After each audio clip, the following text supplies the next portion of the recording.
Hello friends, কেমন আছো সবাই? আমার অ্যানাদার ভ্লগে তোমাদের সকলকে ওয়েলকাম। এই দিনটি ছিল আমাদের গিটার ক্লাসের অ্যানুয়াল পিকনিক। আমি যেখানে গিটার শিখি সেখানকার সব স্টুডেন্টরা মিলে অ্যানুয়াল পিকনিক করি আমরা। সেটাই ছিল এবছরের সেকেন্ড ইয়ার। তো এখানে অ্যাম্বিয়েন্সটা দেখো, যেখানে পিকনিক করা ছিল কি সুন্দর। আর এসেই দেখছি সবাই আগে ফটো তুলতে লেগে গেছে। তারপর তোমাদের সাথে পুরো অ্যাম্বিয়েন্সটা শেয়ার করলাম। এখানে কত সুন্দর একটা দোলনা ছিল, সবাই বসে বসে দোল খাচ্ছিল আর আমি এদের সাথে বসে বসে ভিডিও করছিলাম। আমার আর কোনো কাজ নেই। দেন পকোড়া খেয়ে নিয়েছিলাম, পকোড়া খেয়ে সবাই মিলে আন্তারসারি খেলতে বসেছিলাম।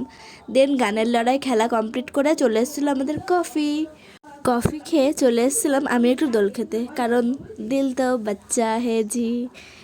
দেন আমাদের প্রোগ্রাম শুরু হয়ে গেছিলো। গিটারের পিকনিক বলে কথা, প্রোগ্রাম হবে না হতে পারে, গান বাজনা হবে না একটু? এখানে সবাই গিটার বাজাচ্ছিল, গান করছিল। অনেক ভোকালিস্ট ছিল, আমাদের গিটারিস্ট ছিল, তারা সবাই গিটার টিটার বাজিয়ে গান করছিল। দেন আমাদের এখানে একটা জনপ্রিয় ব্যান্ডের একটা দাদা, সেও গান করেছে। দেন আমরা সবাই মিলে নেচেছি। পিকনিকে আসবো, নাচবো না হতে পারে? তারপর খেতে বসে পড়েছিলাম। খাবার দাবারে অনেক রকম আইটেম ছিল, সেগুলো তোমাদের সাথে দেখিয়ে দিলাম এক ঝলক। তারপর আবার ফাটিয়ে নেচেছি, নেচে টেচে সবাই মিলে বাড়ি চলে এসেছি। আর আজকের কিছু গ্রুপ ফটো তোমাদের সাথে শেয়ার করলাম, দেখে নিও। আর কেমন লাগলো ভ্লগটা অবশ্যই কমেন্ট করে জানিও।